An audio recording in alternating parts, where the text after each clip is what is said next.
Bueno, cordial saludo, mi nombre es Juan Camilo Ardila, soy residente de primer año en el servicio de alergología.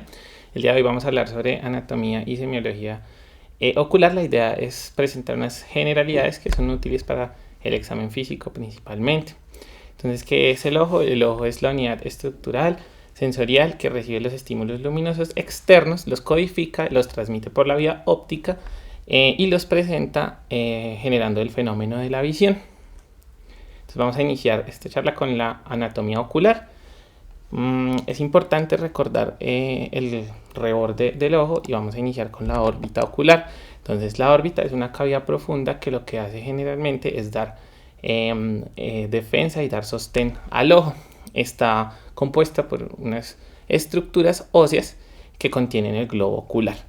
Entonces vemos en la parte superior que está el hueso frontal, en la parte lateral el malar cigomático y en la parte lateral interna el maxilar superior. Adentro está el hueso del ungus, el hueso del etmoides y el hueso del esfenoides. Esta cavidad ocular tiene una forma piramidal. Entonces está compuesta por una pared superior, una pared externa, una pared inferior y una pared interna. La pared superior está compuesta por el frontal, que es el hueso que está acá, el ala menor del esfenoides, la foseta lagrimal y la región superior del etmoides. La pared interna está compuesta por la apófisis ascendente del maxilar superior, el hueso del ungus, el canal lacrimonasal que cruza esta zona y las masas laterales del etmoides. La pared inferior está compuesta por la apófisis piramidal del maxilar superior, que es esta que está acá, la apófisis del malar y el surco infraorbitario, además del agujero infraorbitario que hace cruce por esta zona. Y la pared externa está compuesta por la porción ascendente del malar, que es esta que está acá, el ala del esfenoides, el ala mayor, que es esta que está acá, una parte que es del hueso frontal y las suturas frontoesfenoidales que están acá en esta región. Bueno, ya entrando en materia, este es como un esquema del globo ocular. El globo ocular es una esfera que está levemente aplanada y que tiene otra esfera que está también levemente aplanada y sobresale un poco, que es la córnea. Está rodeado por una grasa que es una aponeurosis y conformado por tres capas que son las tres capas principales. La primera capa es la túnica externa. Esta capa está a su vez compuesta por tres estructuras. La primera es la esclera, que es una estructura blanca opaca que ocupa más o menos 5/6 partes de lo que es la túnica externa. La segunda capa, que es la córnea, es esta que sobresale acá. Es avascular y está ricamente inervada. Además es resistente a la deformidad. Y la otra zona es la unión entre la esclera y la córnea, que es el limbo. Entonces, ¿cuáles son las funciones? Esto es supremamente importante que lo recordemos. La córnea es el principal órgano refractivo del ojo y nos provee de protección al ojo con el reflejo de sensibilidad. La esclera es el esqueleto ocular del ojo. Además, permite la inserción de la musculatura externa. Y en el limbo se encuentra el aparato de drenaje del humor acuoso. Hablando de la túnica media, tenemos la coroides, que es la capa que está en la parte interna de la esclera. Es una capa que tiene un epitelio pigmentario de la retina y está muy vascularizada. El cuerpo ciliar, que es muy importante porque nos ayuda en el drenaje del humor acuoso. El iris, que es la parte anterior de la túnica media y tiene una abertura central que nos da la pupila. Y en el ángulo iridocorneal, que es esta formación que está acá, está la red trabecular que nos va a ayudar para el drenaje del humor acuoso. Entonces vemos aquí en este esquemita lo que es el iris. Es la principal función del iris, es regular la cantidad de luz que ingresa a la retina. Vemos el cuerpo ciliar, que es este musculito que está acá, con la red trabecular, que es toda esta zona de acá, que lo que hace es producir el humor acuoso y además nos da acomodación al cristalino para la visión y la refracción de la luz. Y la coroides, que básicamente lo que hace es nutrir la túnica externa, que como vimos está compuesta principalmente de la esclera. La túnica interna principalmente está compuesta por la retina, que es la parte posterior y es la parte sensorial la que nos va a dar pues la visión como tal del ojo. Es una membrana que es delgada, es transparente y se ve ligeramente rosada por la vascularización que está en la coroides. Y es esta que nos recubre aquí, sería la tercera capa de externo hacia interno. Este es un esquemita que nos muestra cómo es de una forma básica el efecto de la imagen y el efecto de la luz cuando llega al ojo. Entonces vemos aquí que tenemos un efecto de luz que nos genera una imagen. Esta imagen no llega como tal al ojo en forma de imagen, sino que lo que hace es que es recibida por los órganos refractivos que acabamos de ver y en la zona de la retina por los conos y por los bastones en un proceso que se llama fototransducción. Esta imagen de luz se convierte en un potencial de membrana. Este potencial de membrana es transportado por medio de sinapsis a las células ganglionares y las células ganglionares lo distribuyen de forma horizontal, que es una amplificación en estas células que están acá, que son las células amacrinas, las células bipolares y las células horizontales, y en una forma vertical hacia los axones del nervio óptico para que ese potencial de membrana llegue a los centros visuales y nos genere lo que conocemos pues como la imagen ya propiamente dicha. Recordemos que este es un esquema básico, obviamente esto tiene algunas interacciones bioquímicas pues de las que no estamos hablando en este momento. Bueno, vamos a hablar ahora de los componentes intraoculares del ojo. El vitrio es un gel que llena el globo ocular y está en la parte de la cámara posterior del ojo. El cristalino, que lo vemos aquí, es un lente biconvexo, es ovalado, no tiene inervación y es importante porque forma parte del sistema dióptrico del ojo y nos ayuda a la acomodación y refracción de la luz. En cuanto a los anexos oculares, tenemos aquí los párpados. Este es un esquema que nos muestra cómo está compuesto un párpado. Un párpado en la parte horizontal tiene 2 milímetros de grosor y en la parte vertical tiene aproximadamente 30 milímetros de grosor en el borde libre. Está compuesto por un borde libre y un borde que no está libre. También está la papila lagrimal, que es donde se sitúan los puntos lagrimales y nos da como el punto de generación de las lágrimas. Y la pestaña, que es una estructura pilosa que básicamente lo que hace es proteger la región ocular. Entonces aquí en este que es una imagencita de un ojo, vamos a evidenciar que este es el borde libre del párpado superior, este es el borde libre del párpado inferior y vemos que esta es la parte no libre de los párpados, esta que está acá y esta que está acá, y aproximadamente equivale a 3 centímetros de distancia. Esta es la aquí está el canalículo lagrimal y es donde generamos y recogemos las lágrimas. Bueno, es importante aquí recordar que en esta zona, en la formación de la lágrima, intervienen las glándulas de Moll y las glándulas de Sey, que lo que hacen en la película lagrimal es generar sustancias aceitosas y lipídicas que hacen que perdure la lubricación de la lágrima. Bueno, esta es un esquema que nos muestra la conjuntiva. La conjuntiva es una delgada membrana mucosa. Lo que hace básicamente la conjuntiva es darle protección y darle lubricación al ojo. La conjuntiva palpebral es el borde que vemos aquí libre en los párpados, que es este que está coloreadito con azul. La conjuntiva del fondo del saco, que es esta que está acá, es la que se repliega, y la conjuntiva vulvar, que la vemos aquí, que es la que no se repliega, es la que está pegada a la región del ojo. Estas son las principales funciones de la conjuntiva. Tiene dos básicas que son mecánicas y de protección. La mecánica genera un movimiento independiente del ojo y fija el ojo también a los músculos y a las zonas que están aledañas. Y de protección, que nos da un recubrimiento, tiene una importante función inmunológica y antibacteriana con la película lagrimal. Este es el sistema lagrimal. Aquí vemos que está dividido en un sistema que es excretor y un sistema que es secretor. El sistema excretor es el que recoge las lágrimas y está conformado por los puntos lagrimales, los canalículos, que son estos que están aquí, y el conducto lacrimonasal.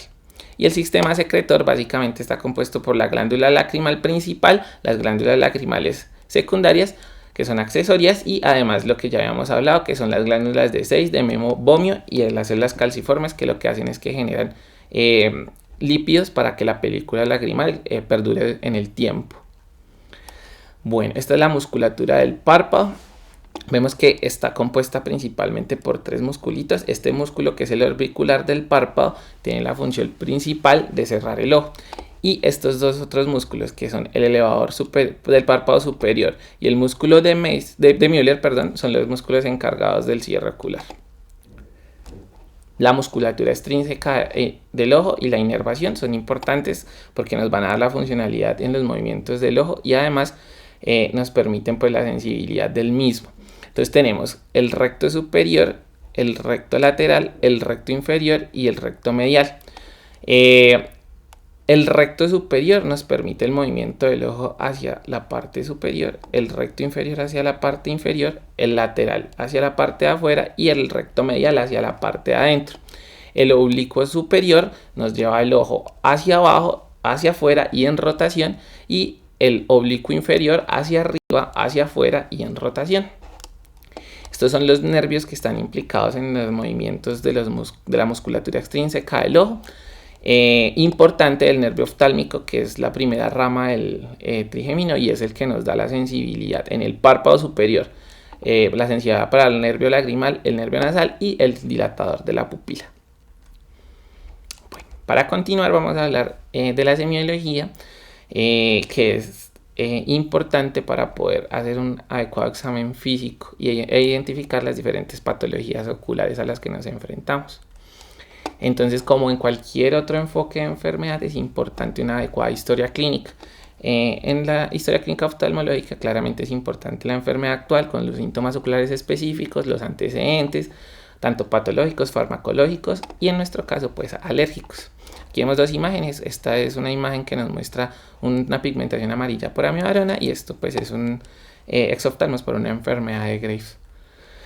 Entonces, estos son los principales síntomas por los cuales consultan los pacientes de manera ocular, principalmente por congestión, visión, dolor y secreción. Esto, aunado a un adecuado examen físico, nos van a dar una impresión diagnóstica para darle un manejo oportuno y un adecuado tratamiento a los pacientes. Bueno, en esta diapositiva vamos a ver algunos de los síntomas más importantes por los cuales consultan los pacientes. Entonces, esto es epífora. La epífora es el lagrimeo.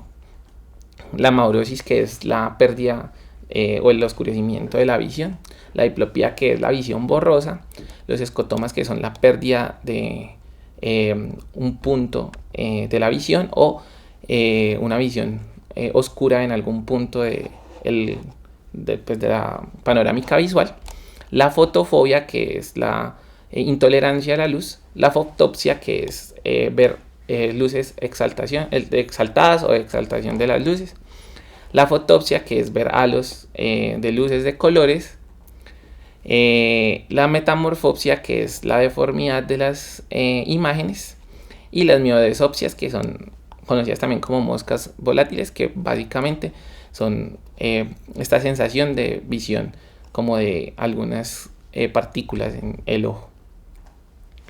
Bueno, en cuanto al examen físico, básicamente tenemos como referente la inspección y la palpación. Vamos a desarrollar cada uno de estos apartados con algunas imágenes que nos van a dar como, digamos, una introducción a lo que puede encontrarse de patologías y signos oculares en las diferentes regiones. Es importante la función visual y evaluar la agudeza visual de las personas. Esto se puede hacer de varias maneras. Una de las más usadas es la tabla de Snellen y la campimetría por confrontación, que vemos aquí en la imagen, que básicamente es comparar en los 4 planos la visión de los pacientes. Bueno, en cuanto a la órbita, siempre es importante evidenciar malformaciones, traumas o tumores. La órbita se mide pues cuando uno quiere saber si hay algún defecto por protrusión o por interrupción con una exoftalmometría. Entonces, a los defectos que están protruidos se les conoce como exoftalmos, y a los que no, o sea, los que están hundidos en introspección, se llama enoftalmos. Bueno, aquí vemos algunos defectos de las cejas, como las descamaciones, el signo de Hertog, que es la pérdida de la cola de la ceja, cicatrices que podemos encontrar en los pacientes y algunas tumoraciones, como en este caso un quiste dermoide. En la patología de los párpados, estos son algunos signos que podemos encontrar de la manera más usual. Aquí vemos el blefaroespasmo, causado por fotofobia, el entropión, que es el pliegue hacia adentro del párpado inferior, y el ectropión, que es el pliegue hacia afuera del párpado inferior. Entonces aquí vemos en el sistema lagrimal una canaliculitis, que es la obstrucción del canal lagrimal, una dacriocistitis, que es que por esta obstrucción se genera una inflamación y una infección. Y aquí vemos un test que nos ayuda a evaluar el ojo seco. Este es el test de Schirmer. Básicamente lo que se pone es una tirilla de papel, la cual pinta según la cantidad de lágrimas, y es normal que nos dé de 12 a 15 milímetros en la regleta. Bueno, esta es la lámpara de hendidura, que es la principal herramienta para el examen físico de los oftalmólogos, y que evalúa los componentes que están generalmente intraoculares. Estos son los más importantes, y vamos a ir viendo algunos signos que son de relevancia en ellos. Entonces vemos que la conjuntiva, tenemos que visualizar las melanosis, son importantes. ¿Por qué? Porque hay que hacer el diagnóstico diferencial con los melanomas. Aquí aplicamos el ABC de los melanomas que se aplican normalmente en la piel, y pues hay que hacerle como un seguimiento a los pacientes cuando encontramos este tipo de signos en la consulta. La quemosis, que básicamente es el edema de la conjuntiva y se ve como un borde engrosado en la conjuntiva y de color pálido amarillento. También podemos encontrar pinguéculas, que son acumulaciones principalmente de ácidos grasos. Se llama pinguécula cuando no cruza el iris, y se llama pterigion cuando cruza el iris, como vemos en este caso. La inyección conjuntival, que es uno de los principales signos por los cuales más se evalúan los pacientes, puede ser periférica, que no compromete el borde ciliar o el limbo; ciliar, que básicamente lo que hace es comprometer el limbo; y mixta, que puede ser por las dos. Estos son algunos diagnósticos diferenciales de una y de la otra. Las escleras, principalmente lo que podemos ver es tinciones en las escleras, que generalmente se ven azules, ya sea por escleras muy delgadas, como en este caso. Se llaman pues escleras azules, y son en algunos casos signos de defectos osteogénicos. Y un estafilocoma escleral, que es el adelgazamiento total de la parte de la esclera y nos genera esta avulsión como color azul. Bueno, en la córnea podemos evidenciar pues varias lesiones. Generalmente se ven como una lesión de color blanco, y la denominamos leucoma, pero el leucoma es una denominación general. Tenemos que especificar si son úlceras corneales, que la mejor manera es verlas con tinción de fluoresceína, y se vería el reborde de la úlcera, o las cicatrices corneales generadas por úlceras que ya cicatrizaron. Este es un arco senil que generalmente se ve en los pacientes por depósito lipídico en los pacientes de la tercera edad o adultos mayores. En el iris, entonces, cuando hay pérdida del reborde del iris, lo denominamos como una aniridia. Las sinequias, que son defectos congénitos en las cuales hay uniones patológicas de la parte del iris con el cristalino si es posterior o con la córnea si es anterior, y la heterocromía, que son las diferencias de colores en el iris. Generalmente las últimas están asociadas con defectos congénitos. En la pupila podemos tener dos o más pupilas, que se denomina policoria. La anisocoria, que es la asimetría de las pupilas cuando hay reflejo ocular, y el coloboma, que es una deformidad de la pupila generada principalmente por defectos congénitos. En la cámara anterior podemos encontrar un ifema, que es acumulación de sangre en la cámara anterior, generalmente causada por traumas, o el hipopión, que es acumulación de pus en la cámara anterior, generada principalmente por infecciones bacterianas. Este esquemita que vemos acá abajo nos ayuda a evaluar la presión intraocular en la cámara anterior.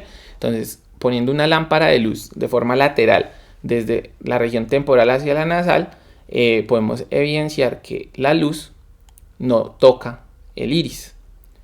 Podemos denominar que ahí en esos casos la cámara anterior está normal. Cuando hay un toque de esa luz, de ese reflejo de luz en el iris, podemos hablar de que encontramos una cámara anterior estrecha. Bueno, en los defectos del cristalino, lo que principalmente encontramos son opacidades del cristalino, y estas son generalmente causadas por cataratas. La facodenosis es un signo que se ve en la luxación del cristalino, en el cual cuando uno mueve el ojo se ve como si el cristalino rebotara. Esto es un esquema de un fondo de ojo en el cual evaluamos algunas de las estructuras que están internas en el mismo. Entonces vemos aquí la fóvea y la mácula, que es el reborde que rodea la fóvea. La excavación fisiológica, que es, digamos, la visualización del nervio óptico, y las venas retinianas, que son las más oscuritas en esta región, con las arterias retinianas, que son las más claras. Ya para terminar, vamos a hacer un enfoque diagnóstico muy importante para la diferenciación de lo que denominamos el ojo rojo. El ojo rojo es un conjunto de entidades que son similares en la clínica, entre comillas, porque están caracterizadas por hiperemia conjuntival localizada o difusa. Esta hiperemia conjuntival generalmente traduce patología del segmento ocular anterior. Entonces podemos hacer dos enfoques, uno en el cual hay secreción y en el otro no hay secreción. En el que hay secreción generalmente hablamos de conjuntivitis, de queratitis y de blefaritis. Y sin secreción hablamos de un glaucoma, de una uveitis o una epiescleritis. El ojo rojo seco puede entrar en el ojo con secreción o sin secreción, dependiendo pues en el progreso en el que se encuentre. Este es un cuadrito que nos resume como los principales hallazgos característicos en el diagnóstico diferencial en cuanto a la conjuntivitis, la uveitis y el glaucoma agudo, que son las patologías que principalmente podemos encontrar en el ojo rojo. Es importante la diferenciación, por ejemplo, en cuanto al ardor ocular, que generalmente está en la conjuntivitis, no en la uveitis anterior ni en el glaucoma. También el prurito, que generalmente está en la conjuntivitis, no en la uveitis, sino en el glaucoma. Y la sensación de cuerpo extraño, que también se encuentra en la conjuntivitis, no en la uveitis y no en el glaucoma. En cuanto a las diferenciaciones de conjuntivitis en la parte alergológica, es importante que podamos diferenciar una conjuntivitis alérgica de una conjuntivitis bacteriana y de una conjuntivitis viral. La conjuntivitis alérgica generalmente tiene una secreción que es blanquecina, mucoide. La conjuntivitis bacteriana vemos una secreción que es mucopurulenta, y en la viral principalmente vemos una secreción acuosa. Esto es muy importante pues porque nos ayuda a diferenciar las tres conjuntivitis pues en la consulta. Es importante también signos como el prurito, que se encuentra principalmente en la conjuntivitis alérgica, no en la conjuntivitis bacteriana, y poco en la conjuntivitis viral. Y en algunos casos también la presencia de linfadenopatías o de coinfecciones. Nunca se encuentra en la conjuntivitis alérgica linfadenopatías. Este esquema que vamos a mostrar a continuación son como algunos hallazgos ya puntuales en las patologías alérgicas. Entonces, por ejemplo, en la conjuntivitis alérgica encontramos el edema palpebral. Aquí les muestro una foto comparativa de edema palpebral. La quemosis, que ya vimos que es el edema de la conjuntiva. La hiperplasia folicular, que es la hiperemia en la región de la conjuntiva tarsal. Y la inyección conjuntival, que es el enrojecimiento del ojo por el aumento de la vascularidad. La queratoconjuntivitis vernal, que es otra de las patologías que usualmente se ve en la alergología. En esta encontramos un aumento de las papilas en la región conjuntival, generalmente en la cara, en el párpado superior. El pseudogerontoxon, que es un reborde similar al arco senil o al gerontoxon, que está hecho por eosinófilos que se ven en el reborde del ojo. Los nódulos de Trantas, que vemos aquí como nódulitos blanquecinos, que también son acumulaciones de eosinófilos. Y la secreción de Maxwell-Lyons, que son secreciones fibrosas que vemos que se notan generalmente en el párpado inferior. En la queratoconjuntivitis atópica, principalmente el pliegue de Denny-Morgan, que es el oscurecimiento que vemos aquí en la parte inferior del ojo. El signo de Hertungen, que es la pérdida de la cola de las cejas. Y la queratitis punteada. Esta se ve principalmente con tinción de fluoresceína y con coloraciones pues que nos dan en la lámpara de hendidura. Pero lo que vemos principalmente son diferentes lesiones puntiformes en la córnea. La conjuntivitis papilar gigante, que básicamente el diagnóstico nos lo da un antecedente de uso de lentes de contacto y en el cual vemos una hipertrofia pues marcada de las papilas foliculares. La blefaroconjuntivitis de contacto, en la cual vemos blefaritis, que es esta inflamación del párpado, además de enrojecimiento, costras o descamaciones en las pestañas y secreción mucosa característica de la conjuntivitis. Por último, pues dar unas conclusiones sobre la importancia de el examen oftalmológico. Requiere un adecuado conocimiento y una adecuada pues, semiología ocular para poder dar una adecuada impresión diagnóstica para el alergólogo principalmente. Es importante una adecuada realización de un examen físico para una adecuada orientación de una impresión diagnóstica, y la patología ocular alérgica requiere una adecuada descripción de sus signos y síntomas para poder hacer una diferenciación de las impresiones diagnósticas que tengamos.